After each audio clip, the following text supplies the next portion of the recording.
सावित्री 2 बेटों की माँ थी। उसे इस बात पर बड़ा घमंड था। वो मानती थी कि बेटे घर की शान होते हैं। ये ले सावित्री, मिठाई खा, मेरे यहाँ पोती पैदा हुई है। ये सुनते ही सावित्री मुंह बना के कहती है, अरे तू तो लुट गई, बर्बाद हो गई, तेरे यहाँ लड़की पैदा हो गई। अरे तू ऐसा क्यों कह रही है? मैं तो बहुत खुश हूँ। अरे जब तेरी पोती के पीछे तुझे खर्चे पर खर्चे करने पड़ेंगे ना, तब ये तेरी सारी खुशी गम में बदल जाएगी।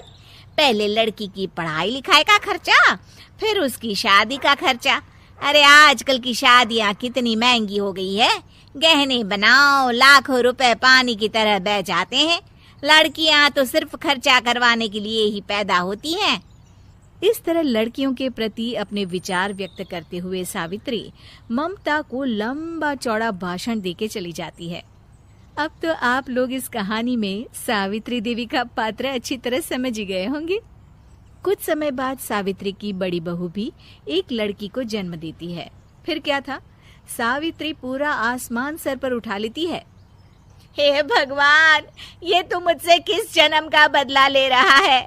अरे मैं तो मंदिर में रोज आकर तुझसे कहती तो थी कि मुझे एक पोता चाहिए, और तूने मुझे पोती दे दी। इतनी मिठाइयाँ और प्रसाद चढ़ाने का क्या फायदा हुआ? तभी सावित्री की बहू निशा कहती है, क्या माँ जी, आप भी इतनी सी बात पर नाराज हो गई हैं?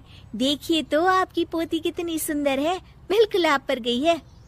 अरे चुप कर, तुझे 9 महीने इतने महंगे महंगे काजू बादाम फल फ्रूट खिलाने का फायदा क्या हुआ? मेरे तो सारे पैसे बर्बाद हो गए। ये सुन सावित्री का बड़ा बेटा अजय कहता है, माँ, तुम सिर्फ नाम के लिए 2020 में रहती हो। असल में तुम्हारा दिमाग सैकड़ों साल पुरानी सोच रखता है। आज के जमाने में लड़का और लड़की में कौन फर्क करता है? मैं तो बहुत खुश हूँ कि भगवान ने मुझे लक्ष्मी के रूप में बेटी दी है। लेकिन सावित्री पर अजय की बातों का कोई असर नहीं होता। नालायक, अपनी पत्नी की जबान बोल रहा है। मेरा बड़ा बेटा तो हाथ से गया। लेकिन सावित्री देवी हार मानने वाली नहीं थी। वो पोते की चाह में अपने छोटे बेटे विजय की शादी करवा देती है। कुछ समय बाद आखिरकार वो दिन आ ही जाता है जब सावित्री की छोटी बहू गर्भवती हो जाती है। सावित्री इतनी खुश हो जाती है कि वो बच्चे के जन्म से पहले ही सारे मोहल्ले में ढिंढोरा पीटने लगती है। ये क्या सावित्री, तू तो पोते के जन्म से पहले ही मिठाई बांट रही है। पहले पोता पैदा तो होने दे, और फिर क्या पता अगर पोते की जगह पोती पैदा हो गई तो। ये सुन सावित्री चिढ़ जाती है। अरे अपनी काली जबान मत चला। मेरी मिठाई खा के मेरा ही बुरा सोच रही है। बड़ी आई, ला मेरी मिठाई वापस कर। देख लेना, इस बार मेरे यहाँ पोता पैदा होगा, पोता। लेकिन ठीक इसका उल्टा होता है। सावित्री की छोटी बहू भी एक लड़की को जन्म देती है। सावित्री फिर से रोना धोना शुरू कर देती है और अपनी छोटी बहू को कोसते हुए भला बुरा कहने लगती है। देखते ही देखते ये सावित्री की रोज की आदत हो जाती है। एक दिन उसकी इस आदत से परेशान होकर विजय अपने भाई अजय से कहता है, भैया, माँ खुद एक औरत होकर हमारी बेटियों को पसंद नहीं करती, उल्टा उन्हें रोज कोसती रहती है। मुझे माँ की यह आदत बिल्कुल पसंद नहीं आती। अरे तू ठीक कहता है, मैं भी अब माँ से तंग आ गया हूँ। अच्छा, तो अब तुम दोनों इस तरह पीठ पीछे मेरी बुराई भी करने लग गए हो? नहीं माँ, हम चाहते हैं कि घर में शांति बनी रहे। हमें हमारी बेटियाँ बहुत प्यारी है। मैं नहीं चाहता कि वह तुम्हारे ताने सुन सुन कर बड़ी हो, और इसीलिए हम दोनों ये घर छोड़कर चले जाएंगे। हाँ माँ, मैं भैया की बात से सहमत हूँ।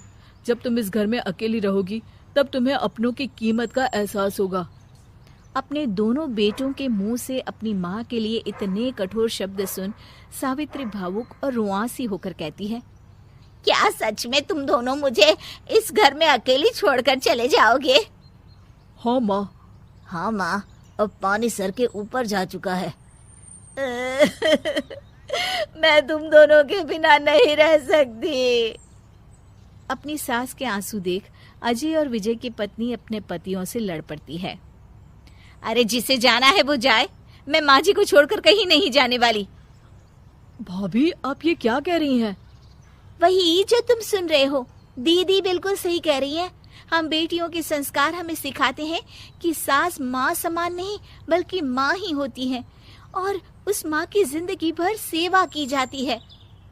बेटे अपना फर्ज भूल सकते हैं, लेकिन बेटियां नहीं। आप दोनों शौक से जा सकते हैं। माँ जी, हम दोनों के रहते आपको किसी बात की फिक्र करने की जरूरत नहीं। फिर क्या था, सावित्री के ऊपर छाए बेटों के घमंड के बादल उसकी बेटी स्वरूप बहुओं के तेज के आगे आंसू के रूप में परिवर्तित होकर सावित्री की आंखों से बहने लगते हैं और वो उन दोनों को गले लगा लेती है। मैं जिंदगी भर बेटियों को कोसती रही, लेकिन आज तुम दोनों को देख मुझे समझ आ गया कि बड़े अभागे होते हैं वो लोग जिनके घर बेटियां नहीं होती।